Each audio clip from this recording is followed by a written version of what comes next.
ഇടക്കാലത്ത് ചൈന തായ്വാനെ തങ്ങളുടെ രാജ്യത്തിൻ്റെ ഭാഗമാക്കുമെന്ന വാർത്തകളെല്ലാം പുറത്തു വന്നിരുന്നു. പിന്നീട് അതിനെക്കുറിച്ച് വലിയ വാർത്തകളൊന്നും പുറത്തു വരാതിരുന്ന സാഹചര്യത്തിലാണ് ഏറ്റവും പുതിയ വാർത്ത ചൈനയുടെ വിമാനങ്ങൾ അതിർത്തി ലംഘിച്ച് തായ്വാനിലേക്ക് കടന്നു കയറിയിട്ടുണ്ടെന്ന് പറയുന്നത്. അതോടൊപ്പം തന്നെ ലോകരാഷ്ട്രങ്ങൾക്കിടയിൽ മറ്റൊരു പ്രധാനപ്പെട്ട മാറ്റവും ഉണ്ടായി, അത് ട്രംപിൻ്റെ വരവാണ്. അപ്പോൾ ഇങ്ങനെയെല്ലാം ഒരു ഉരുണ്ടുകൂടുന്ന ഒരു സാഹചര്യം ഉണ്ടായാൽ എന്തായിരിക്കും? അടുത്ത് ലോകത്തൊരു യുദ്ധമുണ്ടാകുമോ? ഒരു കിഴക്കൻ ഏഷ്യ, ഈ തായ്വാൻ ഉൾപ്പെടുന്ന കിഴക്കൻ ഏഷ്യ വാസ്തവത്തിൽ ഒരു യുദ്ധഭീതിയിലാണ്. എന്തും സംഭവിക്കാം എന്നൊരു അവസ്ഥ അവിടെ ഉണ്ട്, അങ്ങനെ ഒരു സാഹചര്യമുണ്ട്. ഇതിപ്പോൾ സംഭവിച്ചിരിക്കുന്നത് എന്താണെന്ന് വെച്ചാൽ, ഇക്കഴിഞ്ഞ ശനിയാഴ്ച രാവിലെ 6 മണി തൊട്ടടുത്ത ദിവസം ഞായറാഴ്ച രാവിലെ 6 മണി, ആ 24 മണിക്കൂറിനിടയ്ക്ക് ചൈനീസ് യുദ്ധവിമാനങ്ങൾ തായ്വാനിലേക്ക് അതിക്രമിച്ച് പ്രവേശിച്ചിട്ടുണ്ട്. അതിൻ്റെ വിശദ വിവരങ്ങൾ ഞാൻ പറയാം.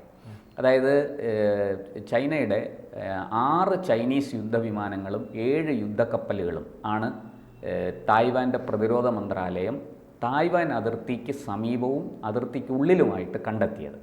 അതിലവർ പറയുന്നു, ഈ 6 പീപ്പിൾസ് ലിബറേഷൻ ആർമിയുടെ ചൈനീസ് സേനയാണ് ഈ പീപ്പിൾസ് ലിബറേഷൻ ആർമി. അതിൻ്റെ 6 വിമാനങ്ങളിൽ 2 എണ്ണം ഈ അതിർത്തി ലംഘിച്ച്, അതായത് മീഡിയൻ ലൈൻ കടന്ന് തെക്കു പടിഞ്ഞാറൻ എയർ ഡിഫൻസ് ഐഡൻറ്റിഫിക്കേഷൻ സോണിലെത്തി എന്നാണ് പറയുന്നത്. തായ്വാൻ്റെ ഉള്ളിലുള്ള ഈ എയർ ഡിഫൻസ് ഐഡൻറ്റിഫിക്കേഷൻ സോണിലേക്ക് അതെത്തി എന്നാണ് പറയുന്നത്. അത് ഞങ്ങൾ ഉടൻ തന്നെ ആവശ്യമായ നടപടി സ്വീകരിച്ചു. അവർ വന്നിട്ട് വേറെ കുഴപ്പങ്ങളൊന്നും ഉണ്ടാക്കിയില്ല, പെട്ടെന്ന് തന്നെ തിരിച്ചുപോയി. പക്ഷേ ഇതൊരു തെറ്റാണ്, ഇതൊരിക്കലും ചെയ്യാൻ പാടില്ല. ഒരു രാജ്യത്തിൻ്റെ അതിർത്തി അനുമതിയില്ലാതെ ലംഘിച്ച്, അതും യുദ്ധവിമാനങ്ങൾ അവിടെ പ്രവേശിക്കുന്നത്, വ്യോമസേനയുടെ വിമാനങ്ങൾ അവിടെ പ്രവേശിക്കുന്നത് തെറ്റാണ്. അടിയന്തര സാഹചര്യം എന്തെങ്കിലും ഉണ്ട്, പെട്ടെന്നൊരു തകരാറ് വരുന്നു, അല്ലെങ്കിൽ ഒരു പക്ഷേ വിമാനത്തിന് എന്തെങ്കിലും സാങ്കേതിക കുഴപ്പങ്ങളുണ്ട്, ഇപ്പോൾ പെട്ടെന്ന് അവിടെ ലാൻഡ് ചെയ്യണം, നമുക്ക് അറിയിപ്പ് കൊടുത്ത് അവരുടെ അനുമതിയോടുകൂടി അവിടെ ലാൻഡ് ചെയ്യാം. ഇതങ്ങനെയല്ല ചെയ്തിരിക്കുന്നത്. വളരെ കൃത്യമായിട്ട് അവരെ ഭീഷണിപ്പെടുത്താൻ തക്കവണ്ണമുള്ള ഒരു നടപടിയാണ് ചൈന സ്വീകരിച്ചിരിക്കുന്നത്. ഇത് മാത്രമല്ല, കഴിഞ്ഞ ഏതാനും ദിവസങ്ങളായിട്ട് 28ഓളം വിമാനങ്ങളും 8 കപ്പലുകളും ഈ തായ്വാൻ്റെ അതിർത്തിയിൽ എത്തിയിട്ടുണ്ട്. ചൈനയുടെ 28 വിമാനങ്ങളും 8 കപ്പലുകളും, അതിൽ 27 എണ്ണം ഈ പറഞ്ഞതുപോലെ ഈ മീഡിയൻ ലൈൻ കടന്ന് തെക്കു പടിഞ്ഞാറൻ ഡിഫൻസ് ഐഡൻറ്റിഫിക്കേഷൻ സോണിലേക്ക് പ്രവേശിച്ചിരിക്കും. ആ രാജ്യത്തിൻ്റെ ഈ വലിയ പുരോഗതിയും സാമ്പത്തിക ശേഷിയുമാണോ ഈ ചൈനയെ ആ രാജ്യം കീഴടക്കണമെന്നും ആ രാജ്യം സ്വാധീനം ഉറപ്പിക്കണമെന്നും ചിന്തിക്കാനുള്ള കാരണം? തീർച്ചയായിട്ടും ശ്രീജിത്ത് പറഞ്ഞത് വളരെ ശരിയാണ്. തായ്വാൻ ഈ ഇലക്ട്രോണിക് വ്യാപാര രംഗത്ത് ഒരു വലിയ കുതിച്ചുചാട്ടം നടത്തിയിരിക്കുന്ന ഒരു രാഷ്ട്രമാണ്. അവർക്കവിടെ വലിയ തോതിൽ ബിസിനസ്സുകളുണ്ട്. ഒരുപാട് അമേരിക്കൻ കമ്പനികളും ഒരുപാട് ബ്രിട്ടീഷ് കമ്പനികളും പല യൂറോപ്യൻ രാജ്യങ്ങളുടെ സംരംഭങ്ങളും അവിടെ തായ്വാനിൽ നടന്നു വരികയാണ്. വലിയ തോതിൽ അമേരിക്കയും ബ്രിട്ടനും അവിടെ ഇൻവെസ്റ്റ് ചെയ്തിട്ടുണ്ട്, നിക്ഷേപിച്ചിട്ടുണ്ട് പണം. അപ്പോൾ അങ്ങനെയുള്ളൊരു രാഷ്ട്രത്തിൻ്റെ പരമാധികാരം പിടിച്ചെടുക്കുക എന്ന് പറയുന്നത് ചൈനയുടെ ഒരു ലക്ഷ്യം തന്നെയാണ്. ഇത് ഈ ചൈന അത് സംബന്ധിച്ച് നിരവധി കാര്യങ്ങൾ നമുക്ക് പറയാനുണ്ട്, അതിലേക്ക് വരാം. ഇപ്പോൾ ഇത്തരം ഈ വിമാനങ്ങളിങ്ങനെ അതിർത്തി കടന്ന് ഈ മീഡിയൻ ലൈൻ കടന്ന് ഉള്ളിലേക്ക് കയറുക, അവരെ ഭീഷണിപ്പെടുത്തുക, അവിടെ ഒരു യുദ്ധസമാനമായൊരു പേടി, ഒരു ഭീതി വിതയ്ക്കുക, ഇതെല്ലാം ചെയ്തുകൊണ്ടിരുന്നപ്പോൾ അമേരിക്ക അതിൽ ഇടപെട്ടിട്ടുണ്ട്.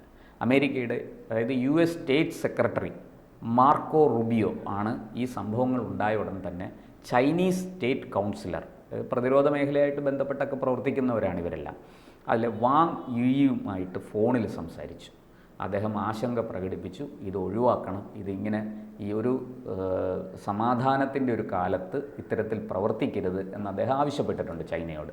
പക്ഷേ ചൈന തുടർച്ചയായിട്ട് ഈ സൈനിക നീക്കം തായ്വാനെതിരെ നടത്തി വരികയാണ്. തായ്വാൻ ഏത് നിമിഷവും ആക്രമിക്കപ്പെടും എന്നൊരു യുദ്ധഭീതി ആ മേഖലയിൽ നിലനിൽക്കുന്നുണ്ട് വർഷങ്ങളായിട്ട്. ശ്രീജിത്ത് ആദ്യം പറഞ്ഞത് വളരെ ശരിയാണ്, അത് ഇന്നും ഇന്നലെയും തുടങ്ങിയതല്ല. എന്തായാലും ഇതിനെ സംബന്ധിച്ച് നാറ്റോ സെക്രട്ടറി ജനറലും ഒരു ആശങ്ക പങ്കുവച്ചിട്ടുണ്ട്. അദ്ദേഹം മാർക്ക് റൂട്ടോ, അദ്ദേഹമാണ് ഈ നാറ്റോയുടെ സെക്രട്ടറി ജനറൽ. അദ്ദേഹം പറഞ്ഞു, ഈ ആണവായുധങ്ങൾ ഉൾപ്പെടെ കൈവശമുള്ള ഒരു രാഷ്ട്രമാണ് ചൈനയെ ഒരിക്കലും വിശ്വസിക്കാൻ പറ്റില്ല. ചൈന യാതൊരു സുതാര്യതയും ഇല്ലാതെയാണ് തങ്ങളുടെ പ്രതിരോധ പ്രവർത്തനങ്ങളുമായിട്ട് മുന്നോട്ട് പോകുന്നത്. ഇപ്പോൾ നമ്മുടെ ഈ UN അടക്കമുള്ള ഒരു രാജ്യാന്തര സമൂഹം ഇക്കാര്യത്തിൽ ചില മാനദണ്ഡങ്ങൾ വെച്ചിട്ടുണ്ട്. അത് ആണവായുധങ്ങളുടെ നിർമ്മാണത്തിലാകട്ടെ ഉപയോഗത്തിലാകട്ടെ ഒക്കെ നമ്മൾ കാരണം ലോകത്ത് യുദ്ധമുണ്ടാകരുത്, സമാധാനം നിലനിൽക്കണം എന്ന് ആഗ്രഹിച്ചുകൊണ്ടാണല്ലോ മനുഷ്യരെല്ലാവരും ജീവിക്കുന്നത്. അപ്പോൾ ഇങ്ങനെ ചില മാനദണ്ഡങ്ങൾ വെച്ചിട്ടുണ്ട്. ആ മാനദണ്ഡങ്ങളെല്ലാം കാറ്റിൽ പറത്തി പ്രവർത്തിക്കുന്ന, അതിനെല്ലാം അവഗണിക്കുന്ന ഒരു സമീപനമാണ് ചൈനയുടേത് എന്നാണ് അദ്ദേഹം കുറ്റപ്പെടുത്തുന്നത്. എന്ന് മാത്രമല്ല, അദ്ദേഹം പറയുന്നു ഈ 2030 ആകുമ്പോഴത്തേക്കും 1000-ലധികം ആണവായുധങ്ങൾ ചൈനയുടെ കൈവശം ഉണ്ടായിരിക്കും എന്നാണ്. ചൈന അത് ഡെവലപ്പ് ചെയ്യും എന്നാണ് അദ്ദേഹം പറയുന്നത്. ഇത് വലിയ ഭീഷണിയാണ്. മാത്രമല്ല, ബഹിരാകാശ രംഗത്തും ചൈന യാതൊരു മാനദണ്ഡങ്ങളും പാലിക്കാതെയാണ് മുന്നോട്ട് പോകുന്നത് എന്നും നാറ്റോ സെക്രട്ടറി ജനറൽ കുറ്റപ്പെടുത്തുന്നു. അപ്പോൾ ഇതെല്ലാം ചേർത്ത് വെച്ച് നമ്മൾ വായിക്കേണ്ട ഒരു കാര്യമാണ്.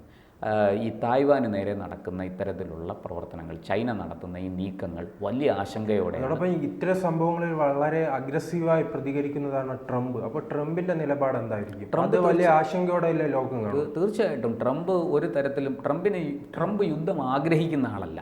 കാരണം അദ്ദേഹം നമ്മൾ വളരെ വ്യക്തമായിട്ട് നമുക്ക് മനസ്സിലായി, ഇപ്പോൾ യുക്രൈനും റഷ്യയും തമ്മിലുള്ള യുദ്ധം അവസാനിപ്പിക്കണം, അതുപോലെ തന്നെ ഇസ്രയേലും ഗാസയിലും നടത്തുന്ന ഇത് അവസാനിപ്പിക്കണം. ട്രംപ് അക്കാര്യത്തിലൊക്കെ വളരെ കൃത്യമായ നിലപാടുള്ളതാണ്. ട്രംപ് ഒരു നല്ല കച്ചവടക്കാരനാണ്. ട്രംപിന് പണമുണ്ടാക്കണം, അമേരിക്കൻ ദേശീയത ഉയർത്തിപ്പിടിക്കണം, അമേരിക്കയ്ക്ക് ലാഭം ഉണ്ടാകണം എന്ന് വെച്ച് മറ്റുള്ളവരെ പോയി ഉപദ്രവിക്കാൻ ട്രംപ് തയ്യാറല്ല. ശക്തന്മാരുമായിട്ട് സൗഹൃദം, അതുകൊണ്ടാണ് ഇന്ത്യയുമായിട്ട് സൗഹൃദം. ചൈനയോടും അദ്ദേഹത്തിന് വേറെ പ്രത്യേകിച്ച് വിരോധമോ ദേഷ്യമോ ഒന്നുമില്ല, വെറുപ്പോ ഒന്നുമില്ല. പക്ഷേ ചൈന ഇത്തരം നീക്കങ്ങളുമായിട്ട് മുന്നോട്ട് പോയാൽ ട്രംപ് അത് വകവെച്ചു കൊടുക്കില്ല, അത് സഹിക്കില്ല, അതിനോട് ഒട്ടും തന്നെ സഹിഷ്ണുത കാണിക്കില്ല എന്ന് വ്യക്തമാണ്.